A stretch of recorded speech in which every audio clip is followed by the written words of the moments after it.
श्री राहुल गांधी जी।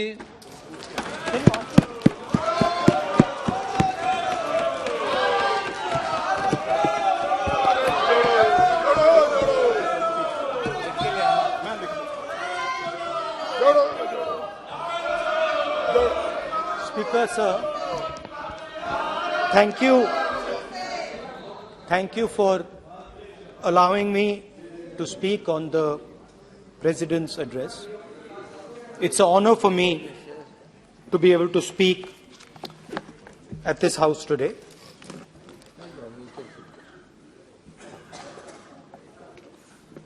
जैसे आप सबको मालूम है, पिछले 4 महीनों में हम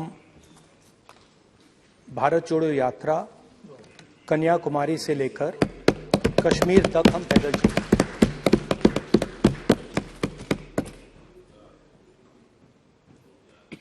तीन 3,600 किलोमीटर तकरीबन।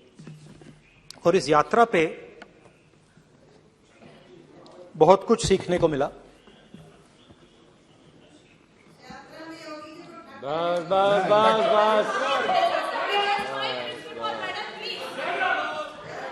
इस यात्रा में बहुत कुछ सीखने को मिला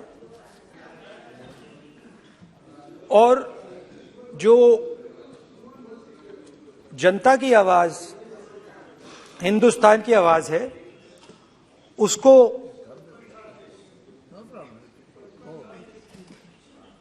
गहराई से सुनने का मौका मिला।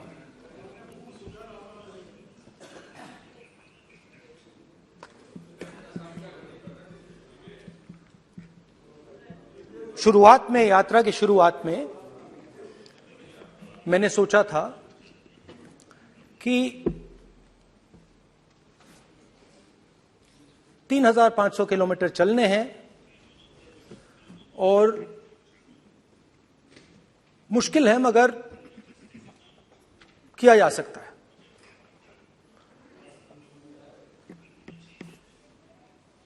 आप भी राजनेता हो, हम भी राजनेता हैं। हाँ, सेवक कह लीजिए। और नॉर्मली आजकल की राजनीति में जो हमारी पुराना ट्रेडिशन था पैदल चलने का, वो आजकल हम सब लोग, हम भी आप भी, उस ट्रेडिशन को शायद भूल गए या उसका हम पालन नहीं करते। मैं भी उसमें शामिल था, आप भी उसमें शामिल हैं। हम सब, कोई गाड़ी में जाता है, कोई हवाई जहाज में जाता है, कोई हेलीकॉप्टर में जाता है, मगर पैदल कम चलते हैं। ठीक है, ठीक है। और जब पैदल चला जाता है, हाँ पैदल जाएंगे, सब जगह पैदल जाएंगे, घबराइए मत। तो जब पैदल चला जाता है, मैं 1 किलोमीटर की बात नहीं कर रहा हूं, 10 की नहीं कर रहा हूं, 25 की नहीं कर रहा हूं, मैं 200-300-400 किलोमीटर की बात कर रहा हूं। जब 200-300-400 किलोमीटर चला जाता है तो शरीर पे दबाव पड़ता है, दर्द होता है, मुश्किल आती है। शुरुआत में चलते वक्त लोगों की आवाज सुन रहे थे हम, मगर हमारे दिल में यह भी था कि हम भी अपनी बात रखें। कोई हमारे पास आता था, कहता था कि मैं बेरोजगार हूं, और हमें लगता था कि नहीं, हमें कहना चाहिए कि तुम बेरोजगार क्यों हो, कारण क्या है। उसमें हम विपक्ष का रोल भी प्ले कर लेते थे, आपकी भी बुराई कर देते थे। नहीं, वो तो है, वो भी करेंगे, हम भी करेंगे। मगर थोड़ी देर चलने के बाद एक बदलाव आया और जो हमारी आवाज थी, जो ये डिजायर था बोलने का कि भैया बेरोजगारी इसलिए है, महंगाई इसलिए है, वो बिल्कुल बंद हो गई। क्योंकि हमने इतने लोगों से बात की, मतलब हजारों लोगों से बात की, बच्चों से, बुजुर्गों से, महिलाओं से, माताओं से, बहनों से, कि थोड़ी देर बाद ये बिल्कुल आवाज बंद हो गई। और फिर हम गहराई से, और मैं खुल के कह सकता हूं, मैंने तो अपनी जिंदगी में इस प्रकार से कभी पहले सुना ही नहीं था। क्योंकि हम सब में थोड़ा सा अहंकार होता है कि हम ही बता दें, अपनी बात रख दें।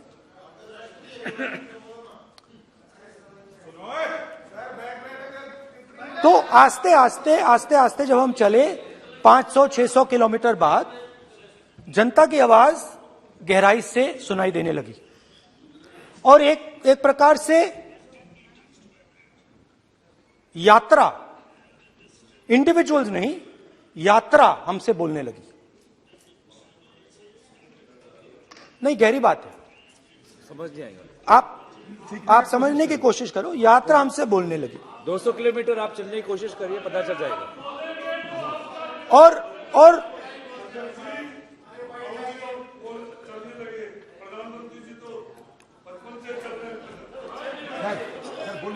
वो चाय बेचने इसलिए जाते थे। तो यात्रा बोलने लगी। कोई आता था, कहता था, युवक आता था, कहता था मैं बेरोजगार हूं। हम सवाल पूछते थे, क्या पढ़ा आपने? इंजीनियरिंग की, अब क्या करते हो? कोई कहता था मैं बेरोजगार हूं, कोई कहता था मैं उबर चलाता हूं, कोई कहता था मैं मजदूरी करता हूं। किसान आए हजारों। प्रधानमंत्री बीमा योजना की बात की कि हम पैसा भरते हैं, तूफान आता है, आंधी आती है, पैसा गायब हो जाता है।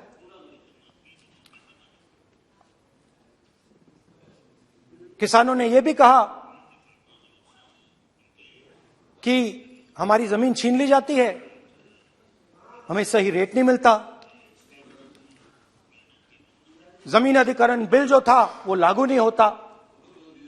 आदिवासियों ने कहा, वनवासियों ने नहीं, आदिवासियों ने, कि जो ट्राइबल बिल में हमें दिया जाता था वो आज छीना जा रहा है। तो बहुत सारी चीजें हमको सुनने को मिली, मगर मेन थ्रस्ट, अगर मैं कहूं,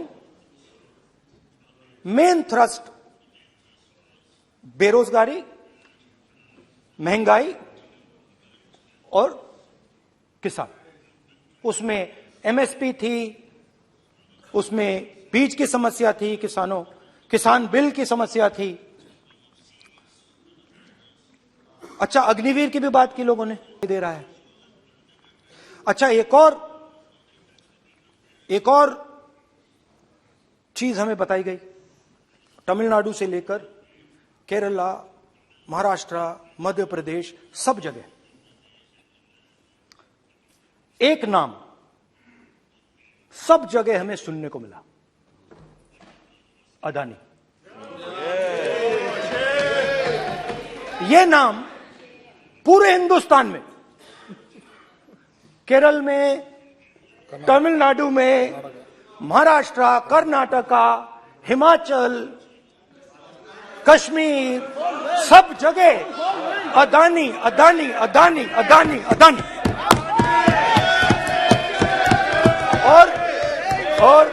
और ये नाम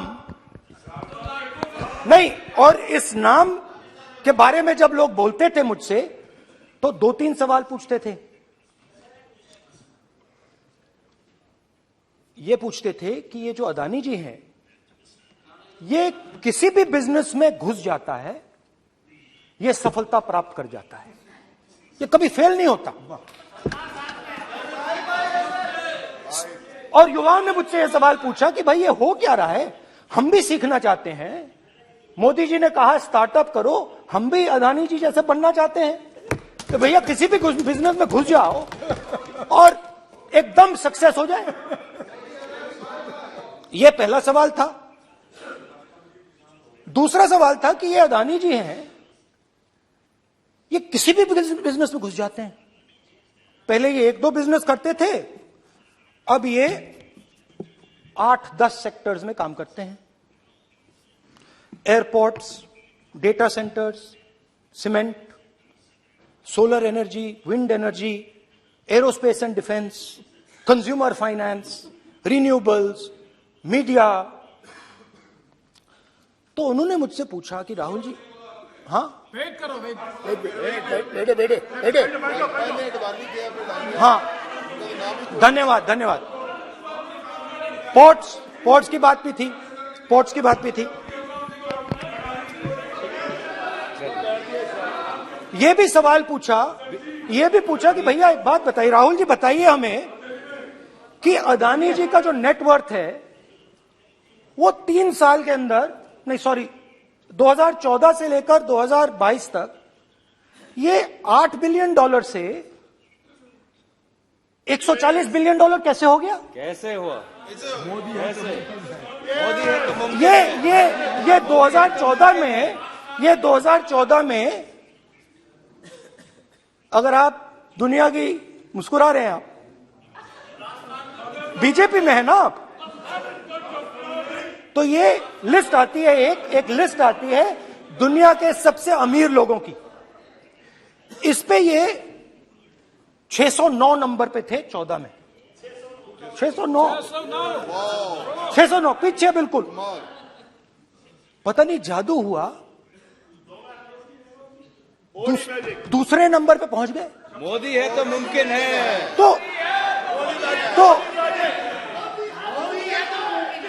तो मुझसे पूछा यार, बहुत सारे लोगों ने पूछा कि भैया राहुल जी बताइए, हिमाचल में सेब की बात होती है, अदानी जी। कश्मीर में सेब की बात होती है, अदानी जी। पोर्ट्स की बात होती है, अदानी जी। एयरपोर्ट्स की बात होती है, अदानी जी।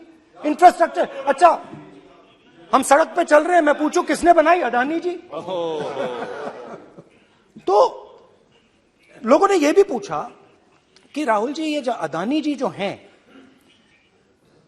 इनकी सफलता कैसे हुई? ये इतने बिजनेसेस में कैसे घुस गए?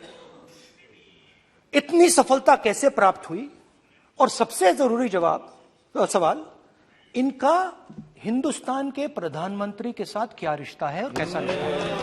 देश जानना चाहता है, तो देश जानना चाहता है। ये देखिए रिश्ता, ये देख लीजिए। प्लीज पोस्टर माननीय सदस्य, पब्लिक में सर, माननीय सदस्य पोस्टर लीजिए। नहीं, प्लीज पोस्टर नहीं है सर। देखिए आप बैठिए, 1 मिनट बैठिए। आप पोस्टरबाजी करेंगे तो इधर नहीं, सर। कहेंगे राजस्थान के मुख्यमंत्री का पोस्टर चिपकाएंगे। पोस्टरबाजी के लिए सदन नहीं है। आप बात सर। करें, पोस्टरबाजी नहीं। स्पीकर सर, आप वरिष्ठ सदस्य हैं, स्पीकर सर, तो पोस्टरबाजी उचित नहीं है। स्पीकर सर, पोस्टरबाजी उचित स्पीकर नहीं है, सर। प्लीज। राजस्थान के मुख्यमंत्री, ये सच्चाई है।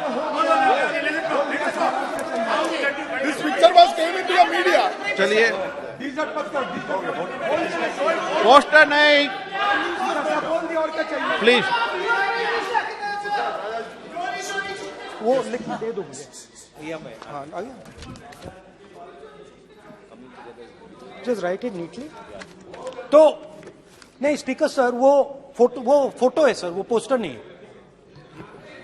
आप वरिष्ठ सदस्य हैं, प्राइम मिनिस्टर की फोटो है सर, उसके नियम में बहुत नहीं है। उनका अच्छा चेहरा सदन ने दिख रहा नियम है। बनाया है। उनके वहां पे उनके पीछे अदानी का लोगो है, अदानी जी के हवाई जहाज में घुस रहे हैं। तो मैंने सोचा कि आज के प्रेसिडेंट्स एड्रेस में मैं थोड़ा जो नरेंद्र मोदी जी का और अदानी जी का रिश्ता है उसके बारे में आपको थोड़ा बता देता हूं। प्लीज बताइए। तो वो आप बता देना। So the relationship begins many years ago when Narendra Modi ji was the Chief Minister of Gujarat.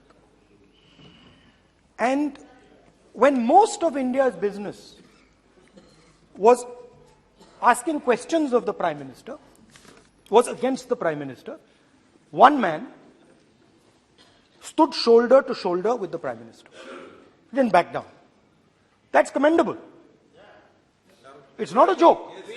He was loyal to the Prime Minister. And what did he do? He helped Mr. Modi construct the idea of resurgent Gujarat. Right? The idea that you bring these businessmen together,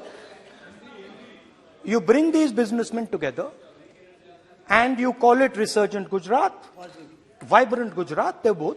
And he was the backbone in setting up that group of people. Okay? And the result of that was tremendous growth of his businesses in Gujarat. Expansion of his businesses. I think then the real magic starts. जब प्रधानमंत्री जी दिल्ली आते हैं और 2014 में असली जादू शुरू होता है।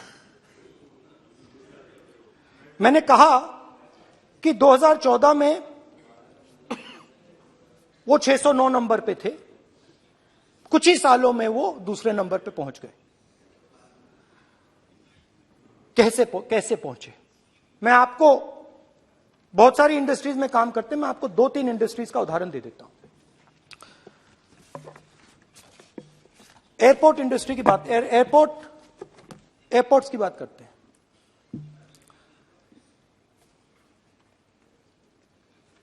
कुछ साल पहले सरकार ने हिंदुस्तान के एयरपोर्ट्स को डेवलप करने के लिए दिया। नियम था, there was a rule that anybody who does not have prior experience in airports cannot be involved in development of these airports. नहीं, गलत नहीं बोल रहा हूं।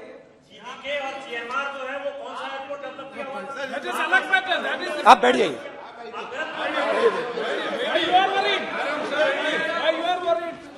अडानी के डिफेंस में आ गए सर।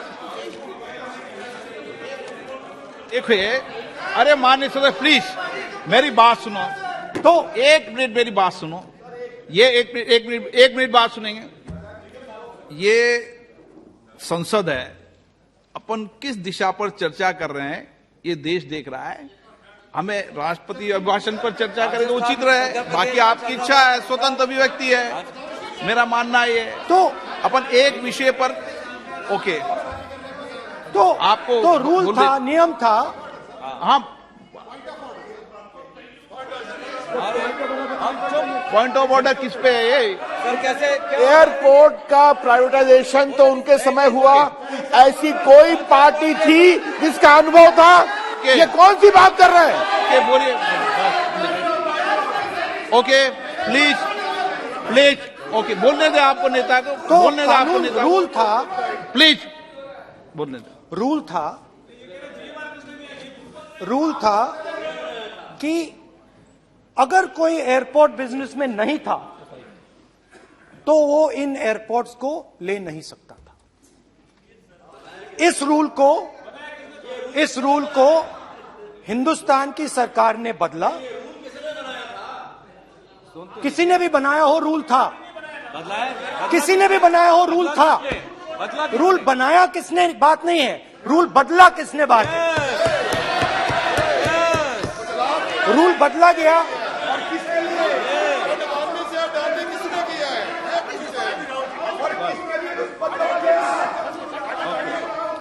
रूल बदला गया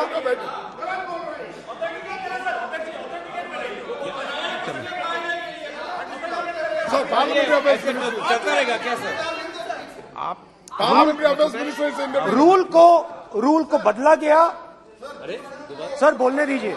करना चाहिए सर, ऑथेंटिकेट करना चाहिए। चलिए चलिए आप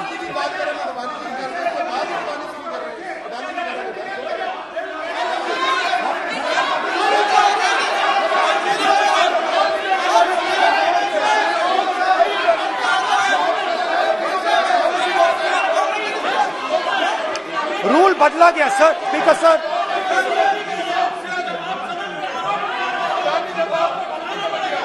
बैठे बैठे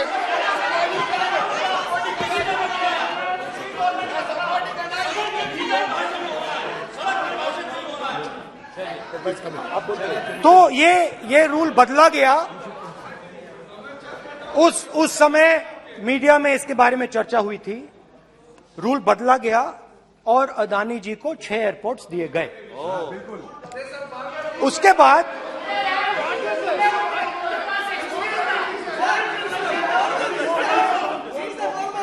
after that India's most strategic profitable airport, Mumbai Airport,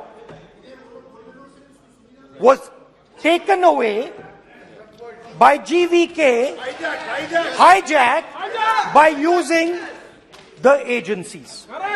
The agencies को CBI, ED का प्रयोग कर GVK पर दबाव डालकर हिंदुस्तान की सरकार ने उस एयरपोर्ट को अदानी जी के हाथों में कर दिया। रिजल्ट क्या आया? रिजल्ट आया कि एयरपोर्ट्स में आज अदानी जी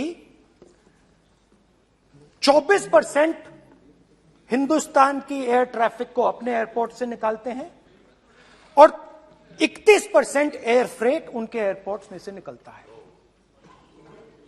अब यह काम हिंदुस्तान की सरकार और हिंदुस्तान के प्रधानमंत्री जी ने फैसिलिटेट किया।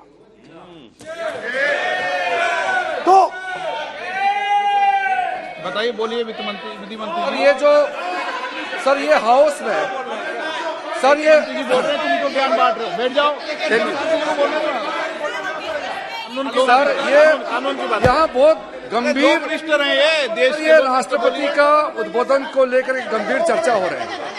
जो भी मेंबर कुछ भी बात करे विद फुल रिस्पॉन्सिबिलिटी ऑथेंटिकेट करें। और ये वाइल्ड एलिगेशन अपना एक सोच के आया है, बिना तर्क के ऐसे वाइल्ड एलिगेशन लगा रहे, ये कोई मतलब नहीं है सर।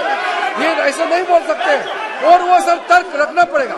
अगर एलिगेशन लगा रहे हैं तो आपको पूरा डॉक्यूमेंट प्रूफ के साथ आपको रखना पड़ेगा। दे देंगे आप ऐसे बातें नहीं दे कर सकते। देंगे और ये गंभीरता को समझिए, ये डॉक्यूमेंट्री प्रूफ दे देंगे। अब आपने जो पिछले स्पीकर थे उन्होंने फॉरेन पॉलिसी की बात की, हम भी फॉरेन पॉलिसी की बात करते हैं। चलिए डिफेंस से शुरू करते हैं। बहुत ऑप्शंस है, आप बताइए कहां से शुरू करें। बिजली, डिफेंस, कोयला, बहुत ऑप्शंस है। Defence, let us start with defence. अब डिफेंस में अदानी जी का कोई एक्सपीरियंस नहीं था, जीरो एक्सपीरियंस।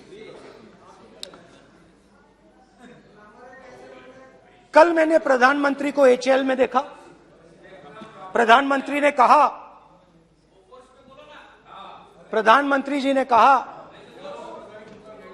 कि गलत आरोप लगाया, मगर रियलिटी तो यह है कि HAL का जो कॉन्ट्रैक्ट था 126 हवाई जहाजों का, वो अनिल अंबानी को चला गया और अनिल अंबानी बैंकरप्ट हो गया। वहां भी फैसिलिटेशन था।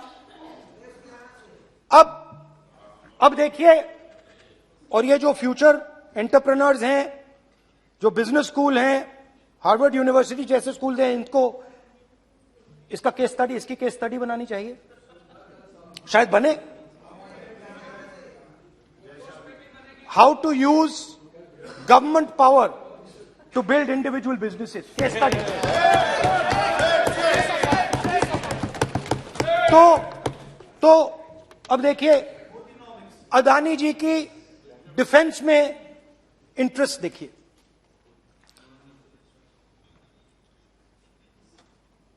एल्बिट कंपनी के साथ हिंदुस्तान में अदानी जी ड्रोन्स बनाते हैं। ड्रोन्स को हिंदुस्तान की एयरफोर्स, आर्मी, नेवी के लिए रीफिट करते हैं। अदानी जी ने यह काम कभी नहीं किया है पहले। एचएएल यह काम करती है। हिंदुस्तान में और भी कंपनीज हैं जो यह काम करती हैं, मगर प्रधानमंत्री जी इजरायल जाते हैं और उसके एकदम बाद अदानी जी को यह कॉन्ट्रैक्ट मिल जाता है, मगर एक नहीं मिलता। यह मत सोचिए कि यह सिर्फ एक कंपनी की बात हो रही है, यह इंडस्ट्रीज की बात होती है यहां पे। जैसे मैंने आपको दिखाया, एयरपोर्ट का पूरा सिस्टम उठा के ले गए, 30% मार्केट शेयर एयरपोर्ट में ले गए, वैसे ही डिफेंस में करा। तो 4 डिफेंस की इनके पास कंपनीज हैं। यह काम इन्होंने कभी नहीं किया। स्मॉल आर्म्स, जिसमें टवॉर है जो हमारी स्पेशल फोर्सेस यूज करती है, आर्मी यूज करती है, जिसमें गलील स्नाइपर राइफल है, यह सब अदानी जी बनाते हैं। सीधा स्ट्रेट इजरायल में प्राइम मिनिस्टर जाते हैं, प्राइम मिनिस्टर के साथ वहां पे मतलब बीच में पैदल चलते हैं और फिर जादू से पीछे से इंडिया का फर्स्ट कॉम्प्रिहेंसिव एमआरओ मिल जाता है मेंटेनेंस के लिए, जहाजों के मेंटेनेंस के लिए। स्मॉल आर्म्स का बिजनेस मिल जाता है, इजरायली जो ड्रोन्स हैं उसका बिजनेस मिल जाता है। मतलब जो हिंदुस्तान और इजरायल का डिफेंस का रिश्ता है वो पूरा का पूरा अदानी जी के हाथ में चला जाता है। खत्म कहानी। हाँ, उसमें पेगासस भी है, तो पता नहीं वहां से क्या मतलब पेगासस कैसे आया, क्या हुआ, किसने दिया। अच्छा, एक और बड़ी इंटरेस्टिंग चीज है, एक कंपनी है अल्फा डिफेंस, जो डिफेंस इलेक्ट्रॉनिक्स का काम करती है, एवियोनिक्स का काम करती है, और बहुत स्ट्रेटेजिक कंपनी है। वो भी अदानी जी के हवाले कर दी गई, अदानी जी ने एक्वायर कर लिया। तो आपने देखा कि एयरपोर्ट्स का बिजनेस 30% मार्केट शेयर, हिंदुस्तान और इजरायल का जो वेपन्स का बिजनेस है 90% उठा के ले गए। एक विजिट, फॉरेन पॉलिसी, ये है फॉरेन पॉलिसी। चलिए, अब मैंने आपको इजरायल की बात बताई, ऑस्ट्रेलिया चलते हैं। कोयला, ऑस्ट्रेलिया चलिए। ऑस्ट्रेलिया में अदानी जी जाके, नहीं क्यों? आप तो डिबेट करना चाहते थे, आप भी तो डिबेट करना चाहते थे। आपने बोला था कोई भी विषय पे डिबेट हो तो हो गया अब डिबेट। अब क्यों डर रहे हो डिबेट से? अब क्यों डर रहे हो डिबेट से? क्यों डर रहे हो? जब हमने जेपीसी की मांग की, आपने बोला सदन में उठाओ। अब क्यों डर रहे हो? अब क्यों डर रहे हो? अब क्यों डर रहे हो? आप चर्चा से क्यों डर रहे हो? चर्चा से डर रहे हो आप?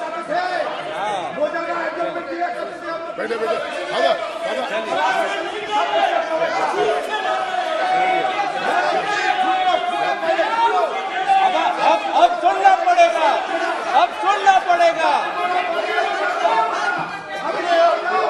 अब सुनना पड़ेगा। ऑस्ट्रेलिया जाते हैं, प्रधानमंत्री ऑस्ट्रेलिया जाते हैं।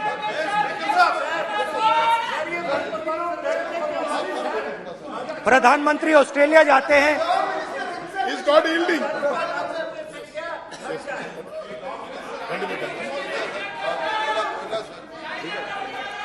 ऑस्ट्रेलिया जाते हैं। क्या नंबर बताएं? 369। सर ये क्या 369 सर, ये कहता है सर, एक पेपर और document to be laid on the table shall be duly authenticated by the member presenting. देखिए पूरा सरकार इन्होंने सर, मैं इनको चैलेंज करता हूं कि जीएमआर और जीबीके उसको कब एयरपोर्ट एयरपोर्ट का जो है संचालन का अधिकार था और कौन सा रूल है वो कोट करे सर। किस रोल के आधार पर ये इनको मैं चैलेंज करता हूँ, पूरी कांग्रेस पार्टी को चैलेंज करता हूँ कि जीएमआर और जीवीके को कौन सा एयरपोर्ट चलाने का लाइसेंस जब दिया तो उनको उसका नॉलेज था। मैं चैलेंज करता हूँ पूरी कांग्रेस पार्टी को। जब इन्होंने बिरला को बनाने का दिया, डालमिया को बनाने का दिया, टाटा को बनाने का दिया लाइसेंस, उस वक्त उनको कौन सा मोटर चलाने का अधिकार था सर? ये गलत बयानी कर रहे हैं। मेरा ये कहना है कि आप एलिगेशन प्रधानमंत्री के ऊपर लगा रहे हैं, आप पेपर दीजिए और कौन सा रूल भारत सरकार ने चेंज किया एयरपोर्ट में अडानी के लिए वो ऑथेंटिकेट कीजिए, नहीं तो इस तरह की बात नहीं कर सकते हैं।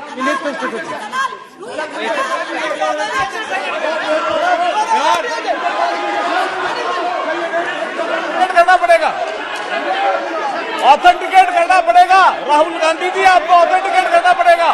आप ऐसा नहीं बोल सकते हवा में, आप हवा में बोल रहे हो और प्रधानमंत्री जी पे आरोप लगा रहे हो। आपको ऑथेंटिकेट करना ही पड़ेगा।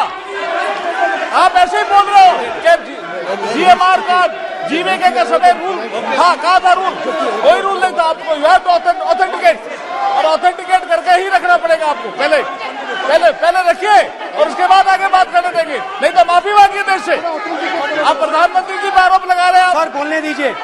अनाप शनाप आरोप लगा रहे हैं, बिना किसी डॉक्यूमेंट के आरोप लगा रहे हैं प्रधानमंत्री जी पे।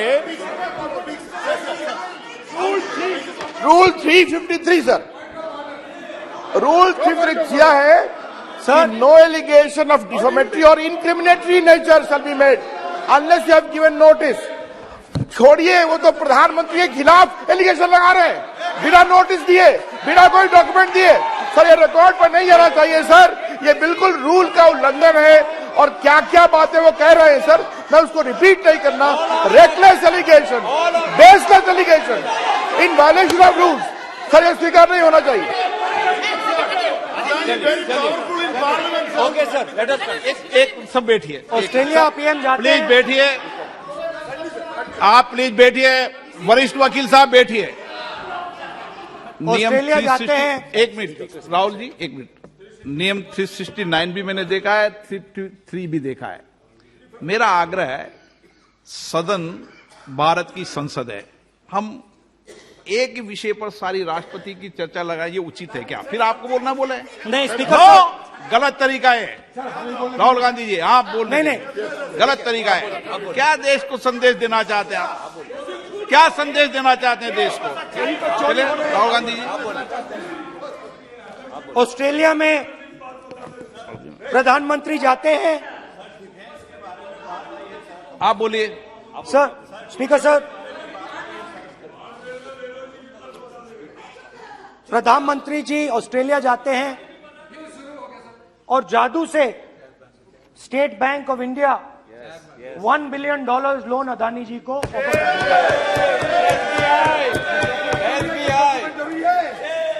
सर इसका भी डॉक्यूमेंट जरूरी है क्या, बताओ? मोदी जी, आपका सरकार की बात है। अधीर प्लीज। उसके बाद मैं उदाहरण दे रहा हूं, पूरी दुनिया में मोदी जी जाते हैं, घूमते हैं, तो मैं बता देता हूं क्या होता है वहां पे। बांग्लादेश में गए, हाँ काम पे ही जा रहे हैं, वही तो बोल रहा हूं, काम पे जा रहे हैं। बांग्लादेश जाते हैं, मोदी जी की पहली ट्रिप होती है बांग्लादेश में। वहां पे बांग्लादेश को इलेक्ट्रिसिटी बेचने का डिसीजन लिया जाता है। कुछ ही दिन बाद बांग्लादेश पावर डेवलपमेंट बोर्ड 25 साल का कॉन्ट्रैक्ट अदानी जी के साथ साइन कर देता है। 1500 मेगावाट इलेक्ट्रिसिटी का कॉन्ट्रैक्ट अदानी जी। चलिए वहां से श्रीलंका चलते हैं।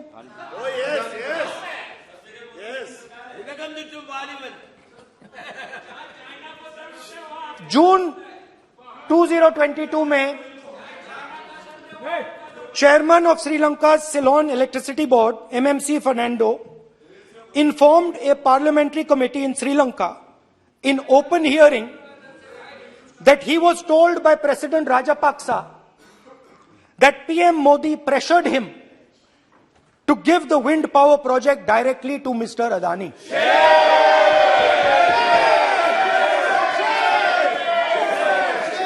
मतलब श्रीलंका इलेक्ट्रिसिटी बोर्ड के चेयरमैन कहते हैं कि उन्होंने राजापाक्सा जी ने कहा कि हिंदुस्तान के प्रधानमंत्री ने उनको कहा है कि ये विंड पावर का प्रोजेक्ट है, ये अदानी जी को देना है। तो ये रही आपकी फॉरेन पॉलिसी।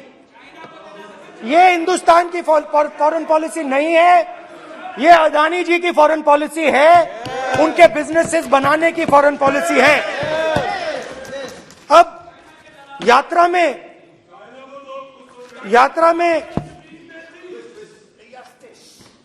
में मुझसे 2-3 और सवाल पूछे गए। यात्रा में लोगों ने मुझसे पूछा, राहुल जी ये जो LIC कंपनी है इसका पैसा अदानी जी की मदद करने के लिए क्यों डाला जा रहा है? उन्होंने यह भी पूछा कि अदानी जी के जो शेयर्स हैं बड़े वोलेटाइल हैं, उसमें LIC का पैसा क्यों डाला जा रहा है? तो मेरा कहना है कि एक सेकंड, मेरा कहना है कि अदानी जी की मदद प्रधानमंत्री जी और हिंदुस्तान की सरकार कैसे करती है। हजारों करोड़ रुपए हिंदुस्तान के public sector banks Adani ji को मिलता है। 27,000 करोड़ रुपए SBI, PNB 7,000 crore, bank of Baroda 5,500 crore, ये मैं लिस्ट चलती जाएगी। LIC का एक्सपोजर 36,000 करोड़ रुपए, 3 crore SBI and other PSU bank holders. Money is going to Mr. Adani and to finance.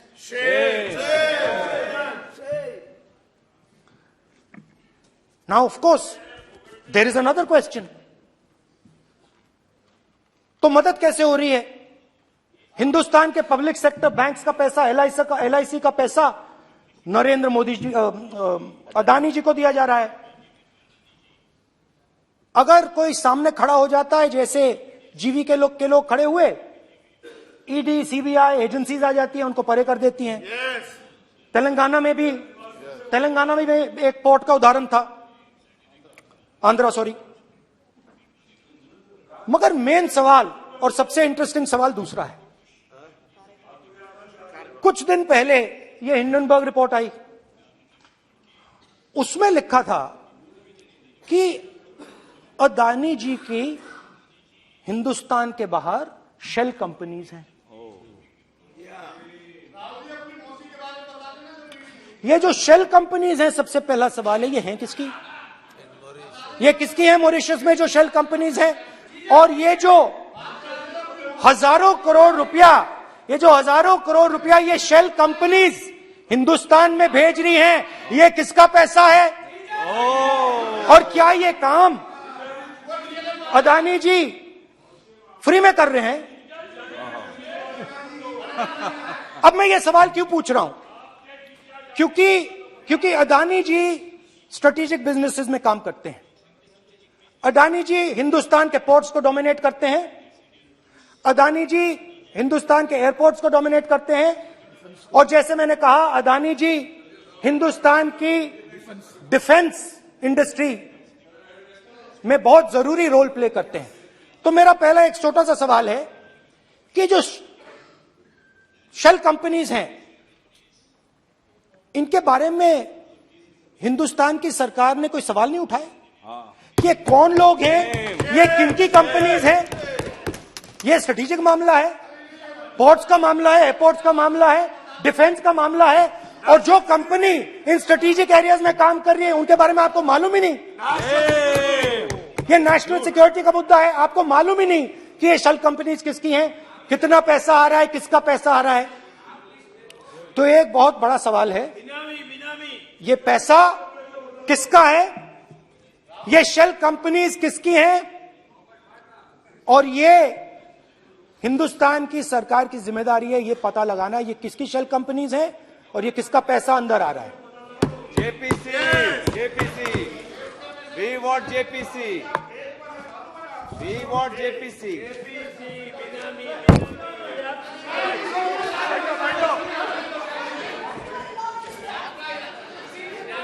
अच्छा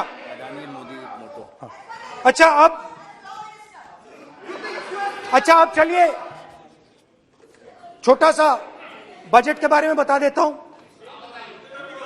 2022 में अदानी जी अनाउंस करते हैं कि वो $50 बिलियन इन्वेस्ट करेंगे to build the world's largest green hydrogen ecosystem. और इस बजट में बीजेपी की सरकार निर्मला सीतारमण जी कहती हैं हम ग्रीन हाइड्रोजन के लिए बहुत ह्यूज इंसेंटिव्स देंगे, 19,700 करोड़ रुपए हम ग्रीन हाइड्रोजन के लिए देंगे, मतलब अदानी जी को देंगे। जुगलबंदी अदानी बजट में अदानी जी के लिए 50 नए airport, coastal shipping, horticulture, grain storage, ये सब काम आप कर रहे हैं। तो मेरे सिर्फ कल प्रधानमंत्री जी आज कल भाषण देंगे, मेरे उनसे 2-3 छोटे से सवाल हैं। मेरा प्रधानमंत्री जी से 2-3 सवाल हैं।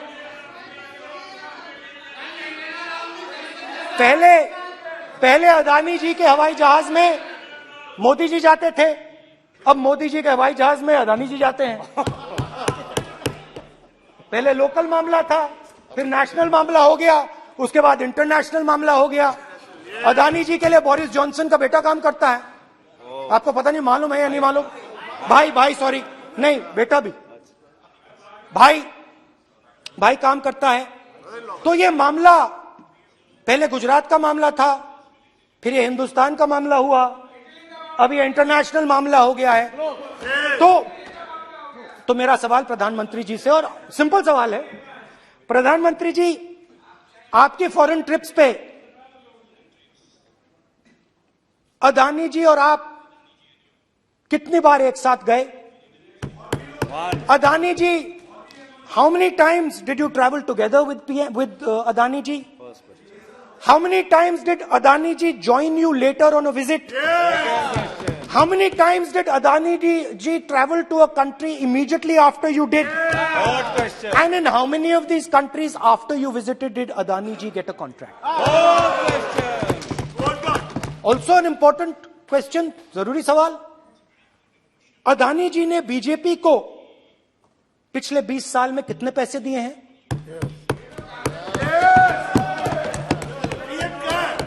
इलेक्टोरल बॉन्ड्स में कितना पैसा दिया है?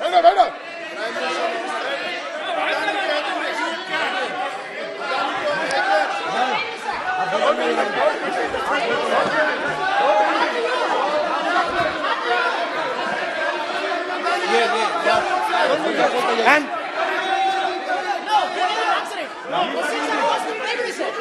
questions are posed to Prime Minister, please. Sir, खत्म करने दीजिए सर। Concluding. Sir, concluding. और बहुत सुंदर तरीके से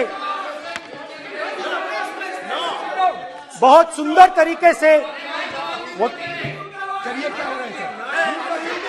और मैं सिर्फ इतना कहना चाहता हूं, राहुल जी अभी आप सीनियर एमपी हो गए हैं, आप एक सीनियर एमपी हो चुके हैं। हम लोग एक्सपेक्ट करते हैं कि इस सदन का सदस्य होने के नाते जो भी बातें आप करेंगे गंभीरता से आप बात करेंगे। बाहर आप जो भी भाषण देते हैं हम लोग उसको रोक नहीं सकते हैं। इस सदन के अंदर में जो भी बात कही जाती है पूरा गंभीरता के साथ, प्रमाण के साथ कहे जाना चाहिए, ये परंपरा है। और राहुल जी ने कहा कि प्रधानमंत्री विदेश घूमने जाते हैं,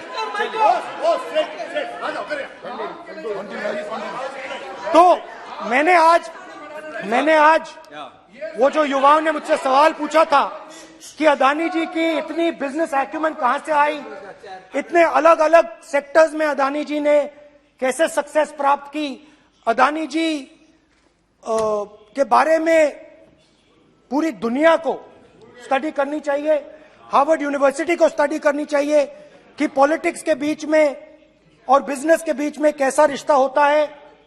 India is a case study and prime minister Narendra Modi should be given a gold medal in this.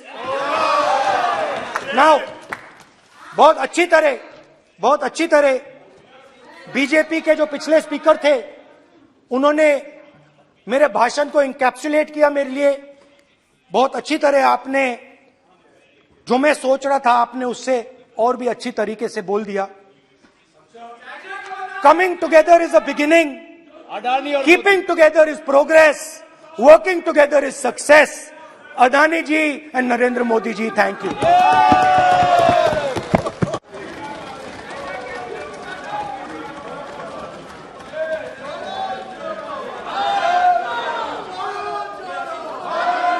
Bharat जुड़ा हुआ है, चिंता मत करो।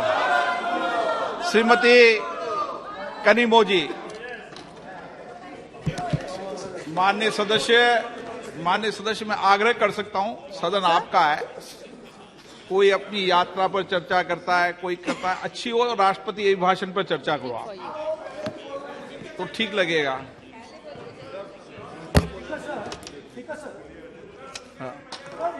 ये एक बात पे चर्चा नहीं हुई है, ये अलग अलग इंडस्ट्रीज पे, अलग अलग बिजनेसेस पे और इंटरनेशनल अफेयर्स पे डिस्कशन हुआ है। नहीं, एक मिनट प्लीज बैठिए। नहीं, प्लीज बैठिए।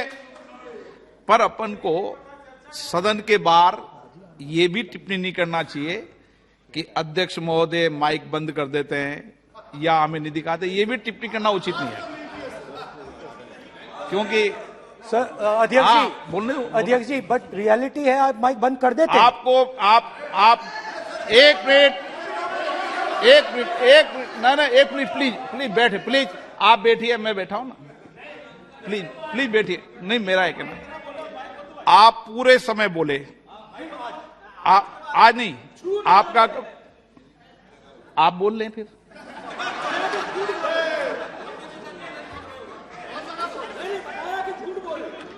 आप पूरे, ठीक है, थैंक यू।